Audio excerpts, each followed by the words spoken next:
तरफ से अभी तक कोई जानकारी नहीं आई है। उसके पीछे कारण है, होगा वही जो एसपी चाहेगा। महिला सुपरवाइजर की एग्जाम हो गई, अब क्या? एमपी हॉस्टल वार्डन का नोटिफिकेशन नहीं आया है। मेरा स्कोर क्या रहा महिला सुपरवाइजर एग्जाम में? जय Shri Mahakal. Hello guys, welcome back to my channel. I hope आप सभी बहुत अच्छे होंगे। तो पूरे 10 दिन का गैप हो चुका है, आप लोगों से बात नहीं हुई है। तो सबसे पहले बात करते हैं महिला सुपरवाइजर एग्जाम की। सुपरवाइजर का एग्जाम तो हो गया है, अब क्या करें? तो सबसे पहले मैं आपसे यही कहना चाहती हूँ, जिनके भी अच्छे मार्क्स आ रहे हैं उन्हें कॉन्ग्रेचुलेसन्स, एंड जिनके कम मार्क्स हैं वो भी घबराए नहीं, क्योंकि नॉर्मलाइजेशन में 5 से 7 मार्क्स घट या बढ़ सकते हैं। इसलिए अपने आप पर विश्वास रखें और महिला सुपरवाइजर रिजल्ट का वेट करें। और जिनके भी बहुत कम मार्क्स आए हैं वो भी निराश ना हो, क्योंकि अभी आगे और अच्छी अच्छी वैकेंसीज आएगी। और जो अभी करंट ट्रेंडिंग टॉपिक है एमपी हॉस्टल वार्डन की, तो वो भी बहुत अच्छी जॉब है। तो हम लोग अभी से उसकी तैयारी कर सकते हैं। जैसा कि मेरा भी स्कोर 167 रहा है, मतलब काफ़ी कम है। तो मेरे पास भी एक अच्छा मौका है कि मैं हॉस्टल वार्डन की अच्छे से तैयारी करूं। काफ़ी सारे यूट्यूब चैनल वाले महिला सुपरवाइजर कट ऑफ पे वीडियो बना रहे हैं, तो हमारे आपके कट ऑफ डिस्कस करने से कुछ नहीं होगा। वही जो व्यापन चाहेगा। तो रिलैक्स करो और रिजल्ट का वेट करो, क्योंकि हमें कट ऑफ के बारे में कुछ नहीं पता है। किसी को भी कुछ नहीं पता है कि कितना कट ऑफ जाएगा, कितना कम जाएगा, या कितने पे क्लोज होगा। तो ये तो रिजल्ट आने के बाद ही पता चलेगा कि कितने कट ऑफ पे क्लोज हुआ है। तो अब ज़्यादा बात नहीं करेंगे महिला सुपरवाइजर एग्जाम टॉपिक पे। अब हम नए टॉपिक पे बात करेंगे, और वो टॉपिक है एमपी हॉस्टल वार्डन, यानी कि मध्य प्रदेश छात्रावास अधीक्षक। तो अब हमें इसी टॉपिक पे फोकस करना है।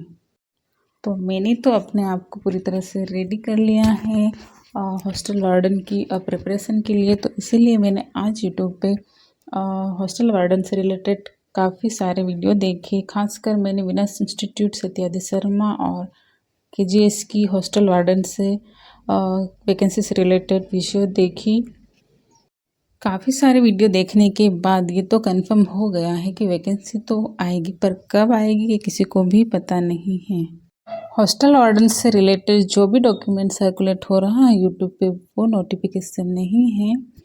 ये जनजाति विभाग का एक डॉक्यूमेंट है, और ये वैकेंसी व्यापम द्वारा नोटिफिकेशन आउट करने के बाद ही हमें इसकी रियल वेरीफाइड जानकारी प्राप्त होगी।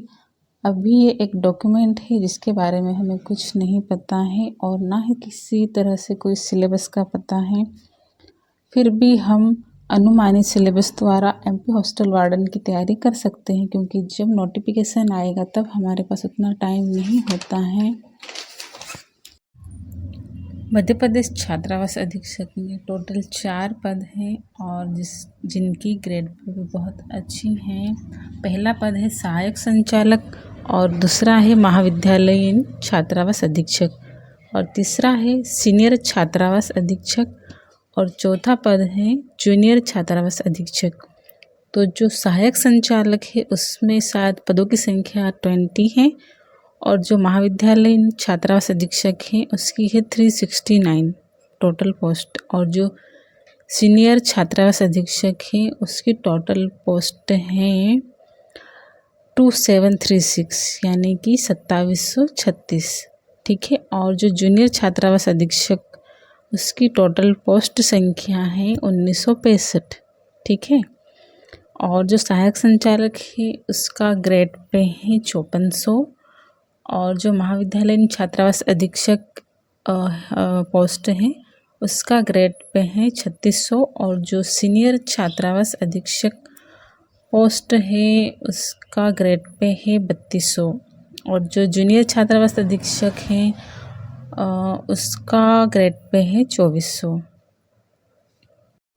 तो एमपी हॉस्टल वार्डन की वैकेंसी में जो एज लिमिटेशन है वो क्या होगी अभी कंफर्म नहीं है, लेकिन जो मिनिमम एज है वो 21 ईयर्स रहेगी।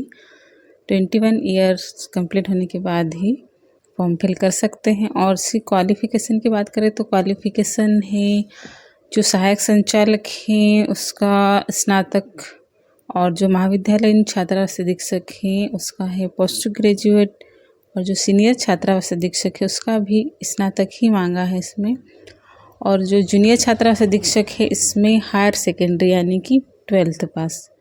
और परीक्षा कौन कराएगा, तो जो सहायक संचालक है उसकी एग्ज़ाम MPPSC कंडक्ट करवाएगा, और जो महाविद्यालयीन छात्रावास अधीक्षक और सीनियर छात्रावास अधीक्षक और जो जूनियर छात्रावास अधीक्षक एग्ज़ाम है इसको शायद MPSB यानी कि व्यापम कराएगा।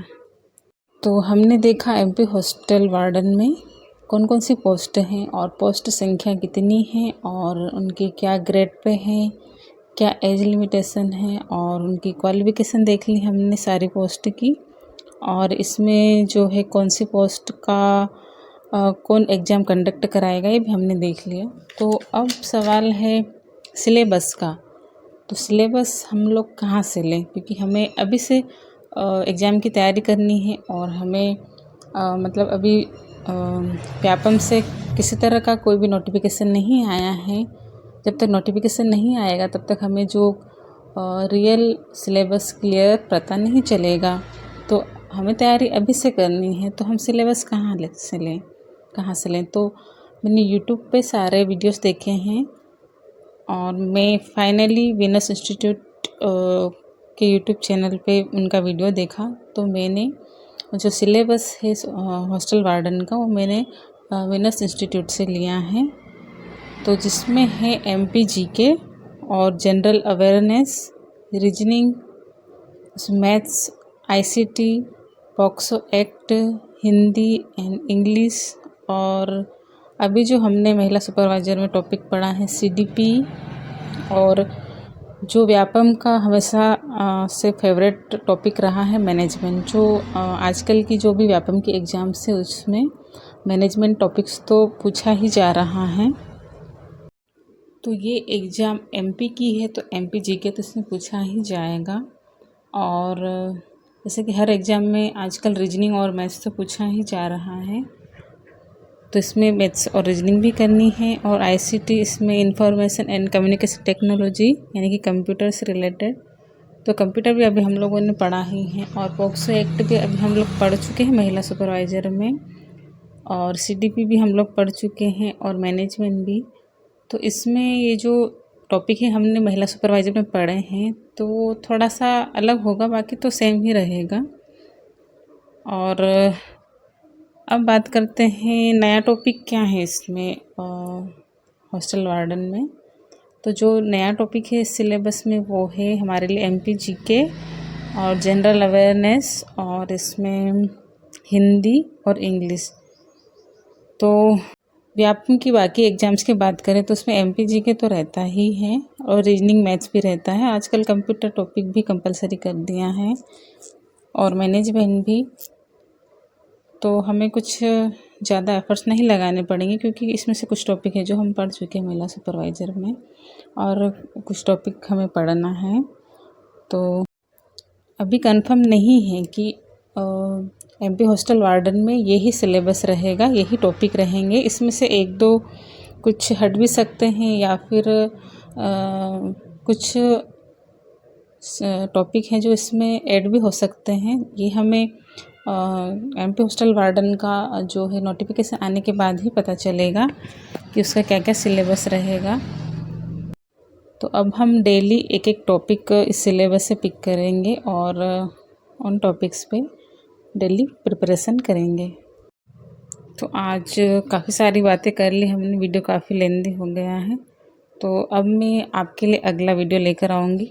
अभी सिलेबस पे और रिसर्च चल रहा है, जब सिलेबस फाइनल हो जाएगा तो मैं आपके साथ शेयर करूँगी।